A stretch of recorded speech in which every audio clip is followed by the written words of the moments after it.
봉독할 하나님의 말씀은 시편 146편 1절에서 10절에 있는 말씀입니다. 하나님의 말씀입니다. 할렐루야, 내 영혼아 여호와를 찬양하라. 나의 생전에 여호와를 찬양하며 나의 평생에 내 하나님을 찬양하리로다. 기인들을 의지하지 말며 도울 힘이 없는 인생도 의지하지 말지니 그의 호흡이 끊어지면 흙으로 돌아가서 그 날에 그의 생각이 소멸하리로다. 야곱의 하나님을 자기의 도움으로 삼으며 여호와 자기 하나님에게 자기의 소망을 두는 자는 복이 있도다. 여호와는 천지와 바다와 그 중에 만물을 지으시며 영원히 진실함을 지키시며 억눌린 사람들을 위해 정의로 심판하시며 줄인 자들에게 먹을 것을 주시는 이시로다. 여호와께서는 갇힌 자들에게 자유를 주시는도다. 여호와께서 명인들의 눈을 여시며 여호와께서 비굴한 자들을 일으키시며 여호와께서 의인들을 사랑하시며 여호와께서 나그네들을 보호하시며 고아와 과부를 붙드시고 악인들의 길은 굽게 하시는도다. 시온아, 여호와는 영원히 다스리시고 내 하나님은 대대로 통치하시리로다. 할렐루야, 아멘. 야복강가에서 천사와 씨름하며 기도하던 야곱은 간사한 자라는 의미의 야곱이라는 이름 대신 하나님과 더불어 이겼다라고 하는 이름의 이스라엘이라는 영광스러운 이름을 얻게 됩니다. 그리고 그 이름은 야곱의 개인의 이름만이 아니라 그의 후손들로 이루어진 영광스러운 나라를 부르는 호칭이 되었습니다. 그리고 하나님은 항상 그들의 하나님이 되어주셨습니다. 여호와는 이스라엘의 하나님이십니다. 하지만 야곱이 연약해질 때마다, 그리고 또 이스라엘 백성들이 연약해질 때마다 하나님은 그들을 호칭하실 때 이스라엘이라는 이름 대신 야곱이라는 호칭을 사용하십니다. 대표적인 말씀이 이사야 41장인데요 14절에 보면 버러지 같은 너 야곱아 라는 표현이 나오고 있는 것을 보게 됩니다.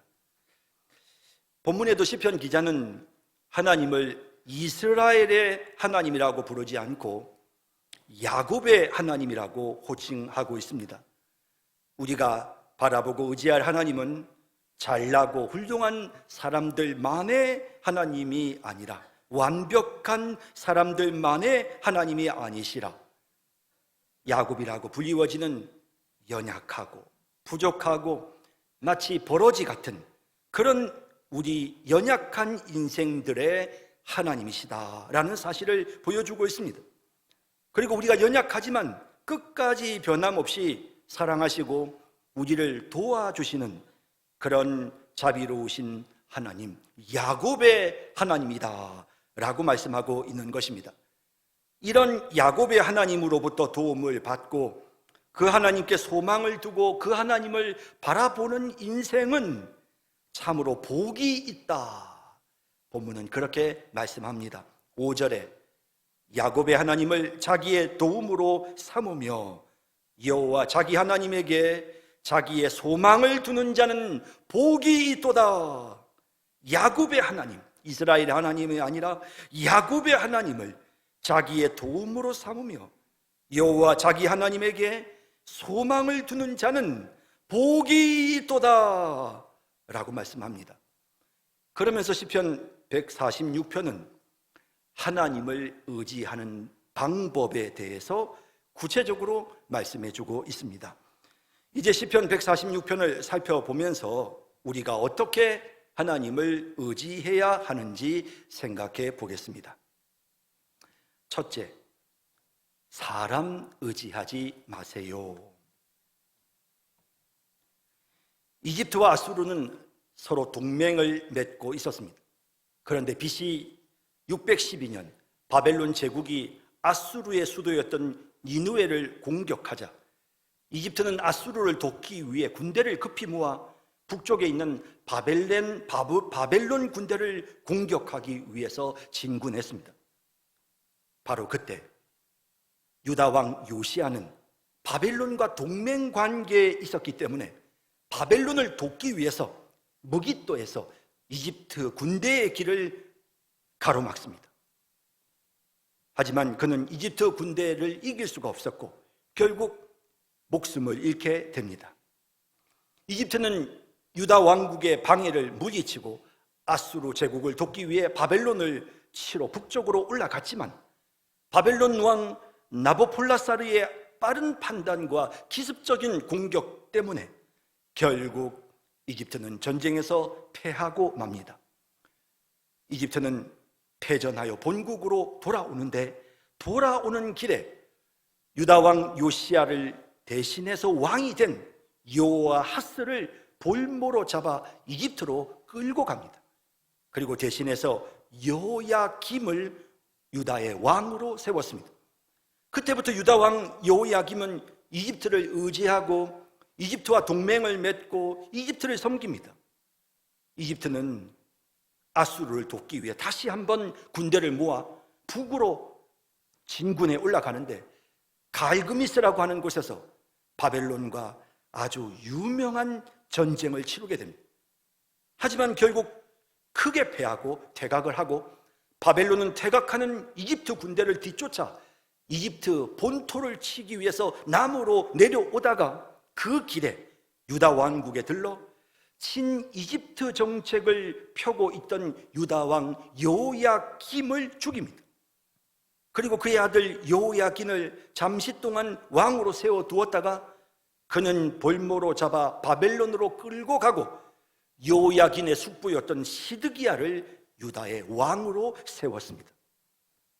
하나님은 예레미야 선지자를 통해서 시드기야 왕에게 바벨론을 따르라 라고 했지만 시드기야는 그 말을 듣지 않고 계속해서 이집트를 의지하다가 결국 BC 586년 바벨론 군대에 두 눈이 뽑히고 죽임을 당할 뿐만 아니라 유다 민족은 바벨론에 의해 멸망을 당하고 말았던 것입니다.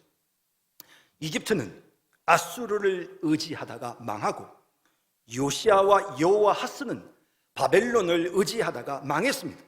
반면에 요야김과 요야킨 그리고 시드기야는 이집트를 의지하다가 망했습니다. 그들 모두가 당시 가장 강력한 나라들을 의지했지만 결국 그들에게 찾아온 것은 모두 다 죽음이었고 멸망이었습니다. 세상 사람들은 어디에 줄을 서야 하는지 관심이 많습니다. 줄을 잘 서야만 인생이 풀린다고 생각합니다. 하지만 인간을 의지하고 세상 권력에 줄을 대는 사람들의 최후는 결국 멸망입니다. 그래서 오늘 본문 3절과 4절은 이렇게 말씀하고 있습니다. 귀인들을 의지하지 말며 도울 힘이 없는 인생도 의지하지 말지니 그의 호흡이 끊어지면 흙으로 돌아가서 그날에 그의 생각이 소멸하리로다. 귀인들을 의지하지 말며 아주 존귀하고 세상에 권력이 높고 힘 있는 이런 사람들 의지하지 말고 결국에는 아무것도 도와줄 수 없는 힘없는 인생도 의지하지 말지니 결국 그 인생 죽으면 호흡이 끊어지면 흙으로 돌아가서 그날에 그의 생각이 소멸하리로다. 그 사람이 나를 아무리 도와주려고 계획을 세웠다 하더라도 그가 죽으면 아무것도 할 수 없다는 것입니다.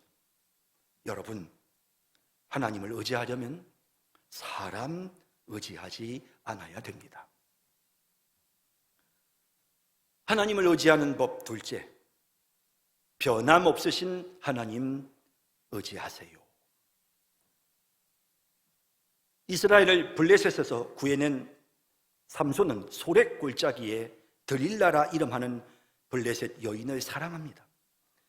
드릴라를 향한 삼손의 사랑은 절절했습니다. 뜨거웠습니다. 그런데 어느 날 블레셋 지도자들이 드릴라를 돈으로 매수합니다.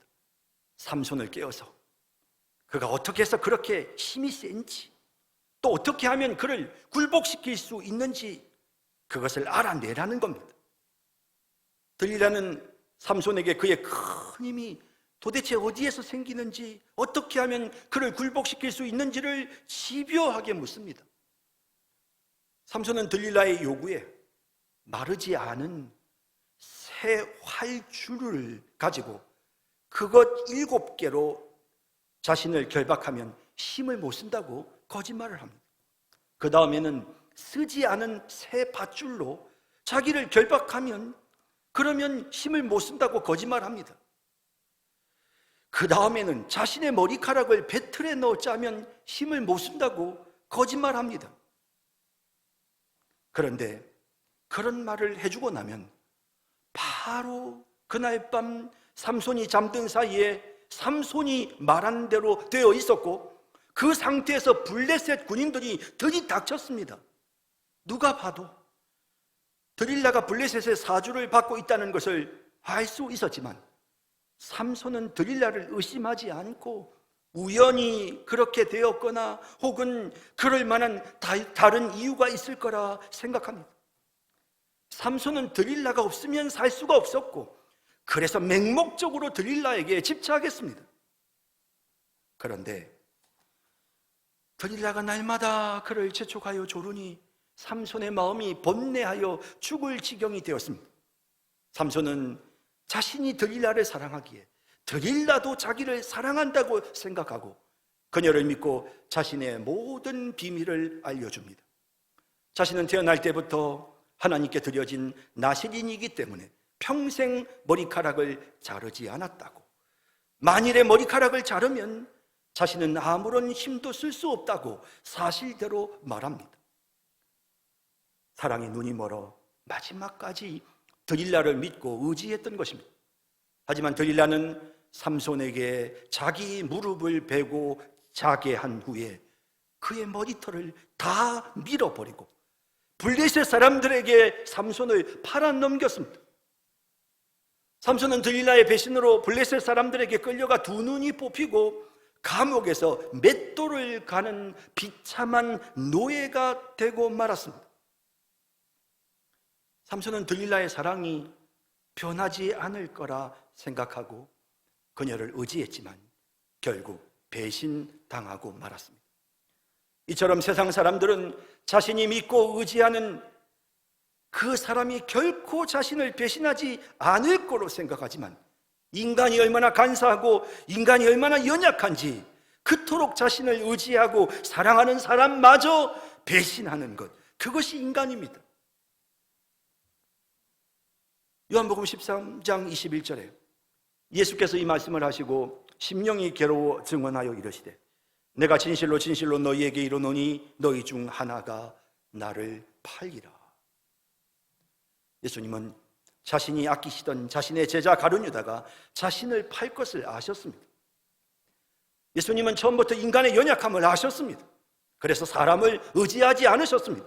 요한복음 2장 24절에 예수는 그 몸을 그들에게 의탁하지 아니하셨으니 이는 친히 모든 사람을 아심이요 라고 합니다. 그런데 말입니다, 우리 하나님은 결단코 우리를 배신하지 않으십니다. 인간이 자신을 믿고 의지하는 사람의 신의를 저버리는 것은 그 자신이 연약해서 그렇습니다. 그래서 일반적으로 신의를 저버리는 사람들은 나도 살아야 해서 어쩔 수가 없었다고 핑계를 대곤 합니다. 하지만 우리를 사랑하시고 우리를 돌보시는 하나님은 전지전능하신 능력의 하나님이십니다. 뿐만 아니라 하나님은 우리를 영원히 사랑하시는 진실하신 하나님입니다. 본문 6절에 나오는 이 진실함이란 말로 번역된 히브리어 에메트는 신실하다, 충성되다, 절개를 지킨다 라는 뜻입니다. 하나님은 결코 우리를 배신하지 않으십니다. 그렇기 때문에 우리가 하나님을 의지할 수 있는 것입니다. 하나님이 전지전능하시고 우리를 향한 하나님의 사랑이 절대로 변하지 않기 때문에, 그래서 우리는 언제든지 하나님을 의지할 수 있는 것입니다. 본문 6절은 이렇게 말씀하고 있습니다. 여호와는 천지와 바다와 그 중에 만물을 지으시며 영원히 진실함을 지키시며, 여호와는 천지와 바다와 그 중에 만물을 지으시며 영원히 진실함을 지키시며 라고 하십니다. 그래서 하나님은 우리를 변함없이 인도하십니다.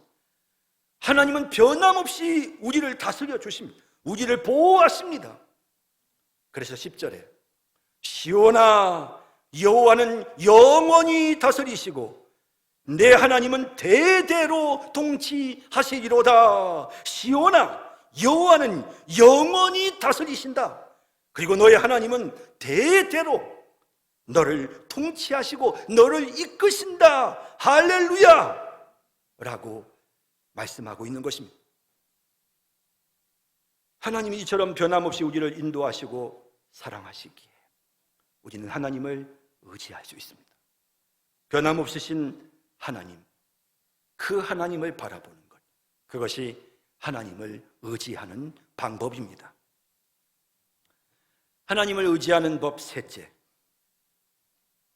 차별하지 않으시는 하나님 의지하세요. 하나님께로부터 율법을 받은 이후로부터 이스라엘 백성들은 먹을 수 있는 음식과 먹을 수 없는 음식을 구별했습니다. 지금도 유대인들은 거룩한 백성으로서 먹을 수 있는 합당한 음식, 히브리어로 이 코셔, 합당한 음식인 코셔 푸드를 먹습니다. 코셔라는 식품이나 코셔라는 음식을 그들이 먹습니다. 레위기 11장에 기록된 규정에 따라 깨끗하고 건강하며 소화 흡수가 잘 되는 고기가 바로 코셔 음식입니다. 그런데 사도행전 10장을 보면 하나님이 베드로에게 코셔 음식이 아닌 다른 고기를 먹으라고 명령하십니다. 그날 베드로는 다락에서 기도하고 있었습니다. 점심 식사 시간이 되어서 베드로가 배고픔을 느꼈습니다. 바로 그 순간 하늘에서 보자기에 싼 그릇이 내려왔습니다. 그 그릇에는 많은 종류의 동물들이 있었습니다. 네 발 가진 동물들 뿐만 아니라 기어다니는 동물들, 그리고 하늘을 나는 새들도 있었습니다. 그리고 하늘에서 소리가 들립니다. 베드로야 일어나 잡아먹어라. 그 말을 듣자 베드로는 즉시 주여 그럴 수 없습니다. 거룩하지도 깨끗하지도 않은 이런 고기를 내가 지금까지 한 번도 먹어본 적이 없습니다 라고 단호하게 거절합니다. 그러자 또다시 음성이 들려옵니다. 하나님께서 깨끗하게 하신 것을 내가 속되다 하지 말라. 하나님께서 깨끗하게 하신 것을 내가 속되다 하지 말라 하십니다. 이런 일이 3번 있고 난 후에 그릇이 하늘로 올려져 갑니다. 베드로는 도대체 이 환상이 무슨 뜻인지 의아해했습니다.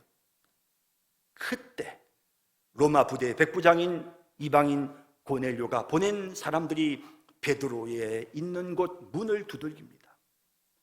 성령께서 베드로에게 의심하지 말고 그들과 함께 가라 라고 명령하십니다. 이 사건이 계기가 되어서 베드로는 이방인들에게 복음을 전했습니다.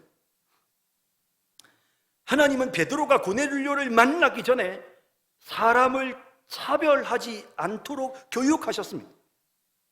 그래서 베드로는 고넬료에게 가서 모인 무리들을 향해 사도행전 10장 28절 29절에 이렇게 말합니다.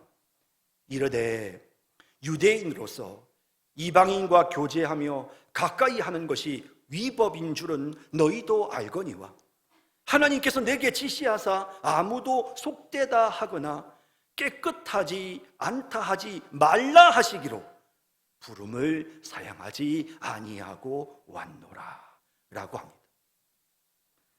베드로는 오랜 세월 동안 이방인을 차별했습니다. 더럽게 생각하고 가까이 하지 않았습니다. 하지만 하나님은 베드로에게 어떤 사람도 속되거나 깨끗하지 않은 사람은 없다고 말씀하셨습니다. 사람을 차별하지 말라고 하셨습니다. 그래서 베드로가 이방인 고넬료에게 달려온 것입니다. 예수님은 죄인들의 친구셨습니다. 사람들이 가장 가장 더럽게 여기고 가장 지저분하게 여겼던 세리와 창녀들을 예수님은 귀하게 여기셨고 그들과 함께 교제하셨습니다. 예수님은 사마리아 여인과도 대화를 나누셨고 예수님은 몸에 구름이 흘러내리는 건강하지 못한 환자들도 외면하지 않으셨습니다. 여러분, 하나님은 이처럼 우리를 차별하지 않으십니다. 우리는 얼마나 연약한지 상대가 여성이라서, 노인이라서, 장애인이라서, 노숙자라서, 가난해서, 못 배워서 얼마나 사람들을 함부로 대하는지 모릅니다. 세상 사람들은 이처럼 사람의 외모를 보고 판단하며 차별합니다. 그래서 말입니다. 다른 사람의 도움을 받으려면 내가 제대로 뭔가 갖추고 있어야만 다른 사람의 도움을 받을 수가 있습니다. 내가 제대로 갖추고 있지 않으면 사람들이 나를 만만하게 보고 무시하고 함부로 대합니다. 좋은 대우를 받기 위해서는 부단히 뭔가 나를 더 발전시켜야만 한단 말입니다. 그러나 하나님은 다르십니다. 하나님은 우리가 부족해도 도우십니다. 우리가 연약해도 사랑하십니다. 우리에게 무슨 장애가 있어도, 우리가 지금 억압받고 있어도, 우리에게 무슨 심각한 문제가 있어도 그래도 하나님 변함없이 우리를 도우시고 차별 없이 우리를 사랑하십니다. 넌 안 돼, 너 나 의지하지 마. 하나님은 이렇게 외면하시는 법이 없습니다. 부족해도 하나님은 우리를 받으십니다. 그래서 우리는 언제든지 하나님을 의지할 수 있는 것입니다. 하나님은 힘없고 연약한 사람들을 기꺼이 도우시며 그와 함께 하신다고 하십니다. 본문 7절에서 9절에 억눌린 사람들을 위해 정의로 심판하시며 억눌린 사람들을 도와주십니다. 줄인 자들에게 먹을 것을 주시는 이시로다. 여호와께서는 갇힌 자에게 자유를 주시는도다. 감옥에 갇혔다고 외면하지 않으셨습니다. 여호와께서 맹인들의 눈을 여시고 여호와께서 비굴한 자들을 일으키시며, 세상 사람들은 비굴하다 하면 멸시하지만 하나님은 그런 사람들도 일으켜 주십니다. 물론 여호와께서 의인들을 사랑하시지요. 뿐만 아니라 여호와께서는 나그네들을 보호하시며 고아와 가부를 붙드시고 대신에 악인들의 길은 굽게 하시는 그런 하나님이시라는 사실을 분명히 말씀하십니다. 하나님은 절대로 우리를 차별하지 않으십니다. 차별하지 않으시는 하나님, 내가 부족해도 항상 우리를 도우시는 그 하나님 바라보고 의지하는 그런 우리 모두가 되기를 진심으로 바랍니다. 하나님을 의지하는 법 넷째, 평생 변함없이 하나님 의지하세요. 다윗은 위대한 신앙의 사람이었습니다. 어린 시절 블레셋의 적장 골리앗을 때려 눕힐 때도 하나님만 바라봤습니다. 사울 왕이 자신을 죽이려고 하는 그런 힘든 도망자의 신세일 때도 하나님만 바라봤습니다. 흔들림이 없었습니다. 그가 이스라엘의 왕이 된 후에도 겸손히 하나님을 바라봤습니다. 하지만 그도 인간이었기 때문에 흐트러지고 연약했습니다. 부하들이 다 전쟁에 나갔지만 자신은 홀로 한가로이 지붕 위를 거닐다가 그만 유혹에 넘어져 버리고 말았습니다. 한 번의 방심으로 그는 깊은 수렁에 빠지고 말았습니다. 신앙생활은 전쟁과도 같습니다. 오늘 승리했다고 내일도 승리를 장담할 수 없습니다. 한 번 한 번이 너무도 중요한 것입니다. 자만해서는 안 되는 것입니다. 솔로몬은 지혜롭고 겸손했습니다. 아버지 다윗의 신앙을 그대로 이어받아 훌륭한 신앙의 인물이 되었습니다. 하지만 나라가 부강해지자 여러 나라의 여자들을 후궁으로 가까이 하면서 점점 우상 숭배에 빠져들게 되었고, 그 결과 이스라엘이 둘로 쪼개지는 그런 안타까운 결과에 이릅니다. 우시야 왕은 어린 나이에 왕이 되었음에도 선지자 스가랴의 지도를 받아 하나님의 뜻대로 나라를 잘 다스리며 기도하며 나라를 이끌었습니다. 하지만 그 역시 나라가 부강해지자 마음이 교만해져서 제사장만이 할 수 있는 성전에 분향하는 일을 자신이 하겠다고 고집을 부리다가 납병에 걸리고 맙니다. 사람들은 흔들리고 신앙생활에 굴곡이 너무 많습니다. 이랬다 저랬다 합니다. 베드로는 위대한 신앙의 고백을 한 바로 그 자리에서 사탄의 도구가 되기도 했습니다. 주님을 바라보았을 때 파도 위를 걷는 놀라운 기적을 체험했지만 그 순간에 바람을 바라보다가 깊은 물속으로 다시 빠져들어갔습니다. 잘 해오다가 한순간 무너져 버리는, 그래서 끊임없이 흔들리는, 그는 정말 굴곡진 인생을 살았습니다. 다윗도 흔들렸고 솔로몬도 흔들렸고 우시아도 흔들렸습니다. 여러분, 우리가 흔들리지 않는 방법은 변함없으신 하나님, 흔들림이 없으신 그 하나님만 바라보는 것입니다. 하나님이 우리를 변치 않으시고 사랑하시기 때문에, 그러므로 우리는 하나님께 언제든지 도움을 받을 수 있습니다. 내가 약해지려고 할 때마다 우리는 여호와를 앙망할 수 있습니다. 그렇게 하나님을 바라보기만 하면 하나님은 우리에게 새로운 힘을 주십니다. 독수리가 창공을 향해 날아오르는 것처럼 그렇게 우리는 어려움을 극복하고 다시 새 힘을 낼 수 있는 것입니다. 오늘 말씀을 생각하면서 아무 힘도 없는 연약한 인간에게 줄 서고 인간 의지하지 말고 변함없이 우리를 사랑하시며 우리가 부족해도 차별 없이 우리를 사랑하시는 그 하나님, 끝까지 평생도록 변함없이 그렇게 하나님을 찬양하며 하나님을 의지하고 하나님을 섬기는 그런 우리의 삶이 되어야 할 것입니다. 이것이 바로 하나님을 의지하는 법입니다. 그래서 본문 1절과 2절은 평생토록 내 생전에, 평생에 내 생전에 하나님만 찬양하겠다고 결단하고 있습니다. 1절 2절에 할렐루야, 내 영혼아 여호와를 찬양하라. 나의 생전에 여호와를 찬양하며 나의 평생에 내 하나님을 찬송하리로다. 나의 생전에 여호와를 찬양하며 나의 평생에 내 하나님을 찬송하리로다 라고 합니다. 평생토록 여러분들의 생전에 한결같이 변함없이 하나님을 찬양하고 하나님을 의지하며 살아감으로 복받는 그런 귀한 인생 되시기를 주님의 이름으로 축원합니다. 기도하겠습니다. 사랑의 주님, 야곱의 하나님이 되어주시는 자비로우신 하나님, 우리가 참 부족하고 연약하지만 차별 없이 우리를 사랑해 주시고 세상 사람들의 사랑은 금방금방 변하고 사람들은 신의를 저버리지만 결단코 우리를 향한 사랑이 변하지 않으시며 대대에 영원히 우리를 충성스럽게 사랑해 주시는 하나님 의지합니다. 하나님 바라봅니다. 하나님, 그래서 우리도 평생토록 하나님만 의지하기로 결단합니다. 내 생전에 하나님만 바라보기로 마음에 각오합니다.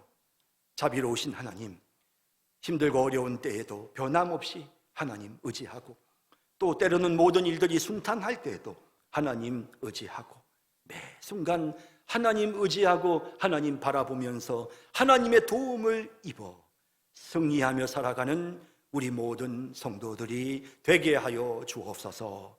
예수님의 이름으로 기도드립니다. 아멘.